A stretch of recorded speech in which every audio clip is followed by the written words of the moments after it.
आज के ज़माने में सबसे बड़ी परेशानी क्या है? बाहरी बीमारी इतनी परेशानी नहीं है, बाहरी रोग तो फिर भी ठीक हो जाएगा, सबसे बड़ी है चिंता।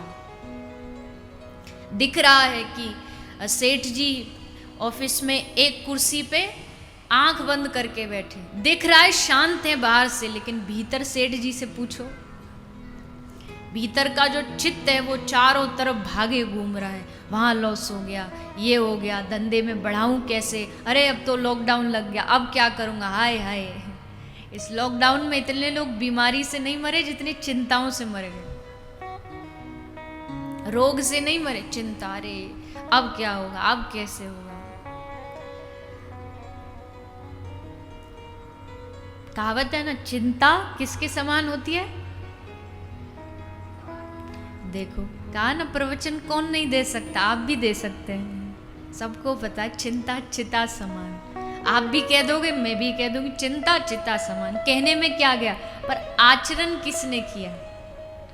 क्या अब भी हमारे मन में चिंता है कि हाय हाय क्या होगा, अरे कैसे होगा? चिंता होती है किसके मन में? संसारी के मन में। पर जो भगवत भक्त होता है ना, नरसिंह मेहता, लाली का अपनी बेटी का भरने जाना है अपना मायरा। दो भाव हैं, एक में लिखा है भात भरने गए थे, भक्तमाल में भी कुछ लिखा है, और दो भाव हैं, जो भी हो। और बेटी के परिवार वालों ने, माने ससुराल वालों ने लंबी चौड़ी लिस्ट बना के भेज दी कि इतना इतना सामान आना चाहिए हमारी अपनी पुत्री के लिए, जब भी आओ तो इतना सामान हो तभी आना। अब सामान ऐसा वैसा नहीं, लाखों का उस समय में इतना सामान लिख करके भेज दिया। पर नरसिंह मेहता चिंता में बावरे नहीं हुए, बस मजीरा लिया हाथ में और मजीरा लेके ठाकुर जी का नाम ले रहे, कोई चिंता नहीं। हे प्रभु, आज तक तूने संभाला, इज्जत जाएगी तो हमारी नहीं जाएगी, इज्जत जाएगी तो तेरी जाएगी।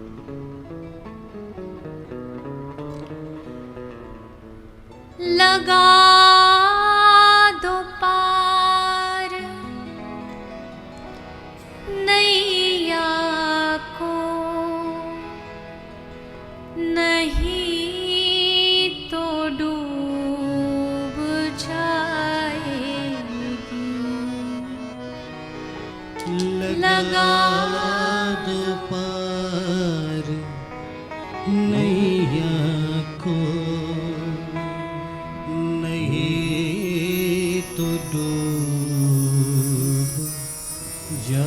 और हमारा कुछ ना बिगड़ेगा, तुम्हारी लाज जाएगी। हमारा कुछ ना बिगड़ेगा, तुम्हारी लाज जाएगी। हरि शरणम हरि शरणम हरि शरणम हरि शरणम हरे शरणम हरे शरणम हरे शरणम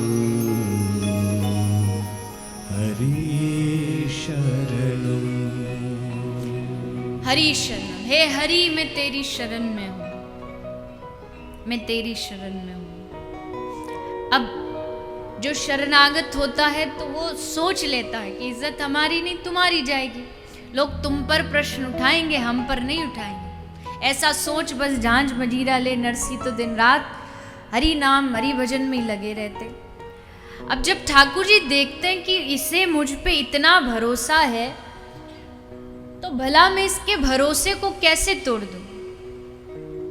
तो प्रभु व्यवस्था बनाते हैं, और व्यवस्था कैसी बनाई, ऐसी वैसी व्यवस्था नहीं बनाई कि थोड़ा बहुत चलो दे दें, एक आध कुछ इसका काम कर दे, नहीं,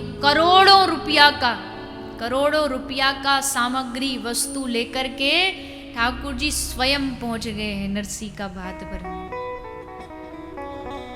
अगर नरसी चिंता करता तो क्या ठाकुर जी जाते कि चलो, भगवान क्या सोचते हैं, देखो एक छोटा सा कोई बालक हो, कोई 6 महीना साल भर का कोई बालक हो, 2 साल का कोई बालक हो, और वो गंदे वस्त्र पहन रखा हो, उसने गंदे कपड़े, तो पड़ोसी उसके गंदे वस्त्र देख के, उसका गंदा मुंह देख के क्या कहते हैं, अरे कैसी है इसकी मैया, इसको साफ नहीं रख सकती, अच्छे वस्त्र नहीं पहना सकती, थोड़ा ध्यान नहीं रख सकती। क्यों?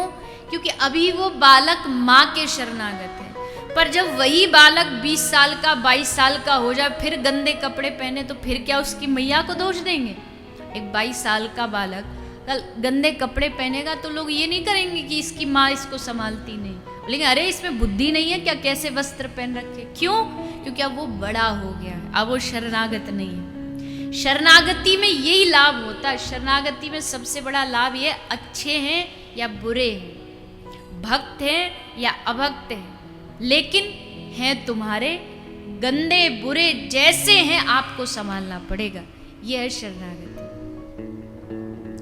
वहां चिंता खत्म हो जाती है। जिस चिंता से हम दिन रात जलते हैं ना, जो भीतर हमें जलाती रहती है, वो चिंता मिट जाती है। कब?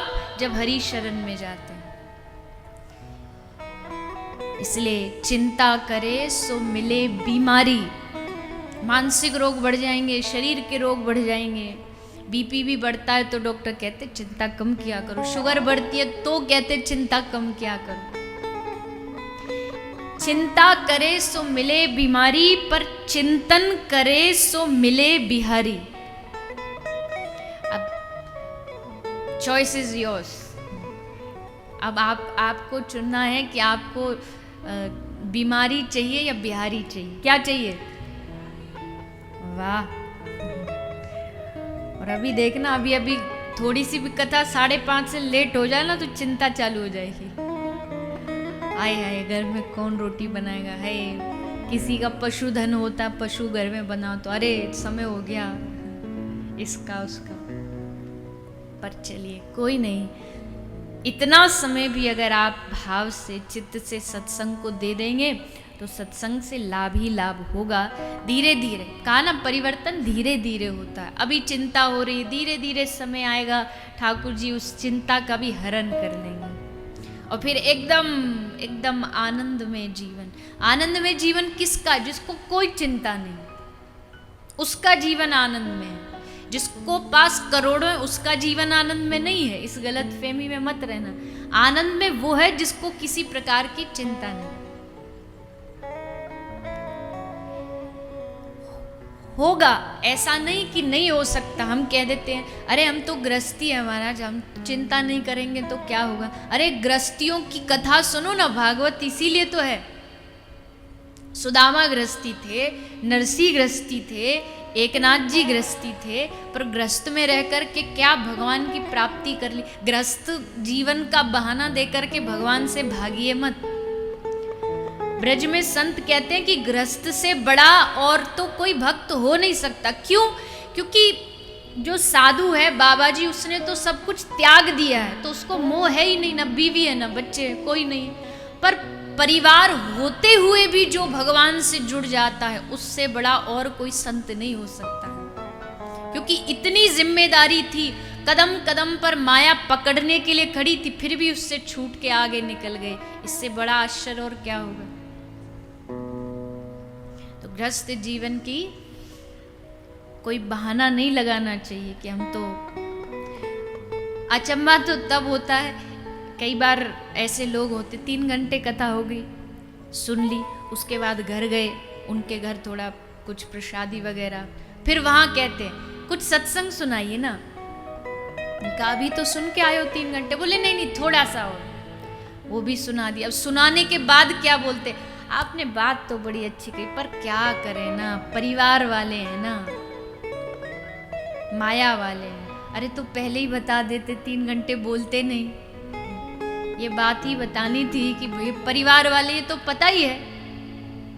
और आप तो सत्संग इसलिए सुन रहे हैं ना कि सुने और फिर सुनकर के उसमें से कुछ चुने और चुन करके फिर धीरे धीरे धीरे धीरे जीवन को सही दिशा की ओर लेकर के जाए। तो भगवान से निवेदन यही करिए कि प्रभु चाहे हम घर में रहें, परिवार में रहें, बाल बच्चों के साथ रहें, पर रिश्ता हमेशा जो एक कनेक्शन है वो आपसे जुड़ा रहे। इसका सबसे बड़ा उदाहरण कौन है? यथा ब्रज गोपिका नाम।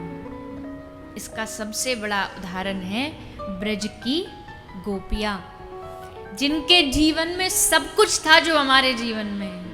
ब्याह हुआ, पति है, माँ है, बाप है, सास है, ससुर है, बच्चे हैं, घर का काम है, भोजन बनाना है, दूध निकालना है, दधी मंथन का, सारे काम थे। सारे काम गोपी करती भी है, पर केवल शरीर से, केवल तन से। मन कहाँ है? मन एकमात्र अपने प्रियतम श्री ठाकुर जी के चरणों में लगा रहता है। वहां से ध्यान नहीं हटता। केंद्र वही है, केंद्र वही है। शरीर सब काम कर रहा है, जो परिवार कह रहा है वही शरीर कर रहा है, पर मन जो है, मन वो भगवान के चरणों में लगा है। अब लाल जी क्या कर रहे होंगे? अब हमारे ठाकुर जी गैया चराने जा रहे होंगे, अब आ रहे होंगे, अब अगर दोपहर का समय हो गया तो भोजन ये सब चिंतन चलता रहता है। तो ये हमारे अंदर भी उतनी स्थिति में तो नहीं आ सकता, क्योंकि गोपी तो सन्यासी भी, महापुरुष भी उनके चरणों की धूल बनना चाहते हैं। पर इतना तो प्रयास करना चाहिए कि समय समय पर दिन में कुछ समय तो ऐसा हो जब आपको भगवान का स्मरण हो, उनकी याद आए।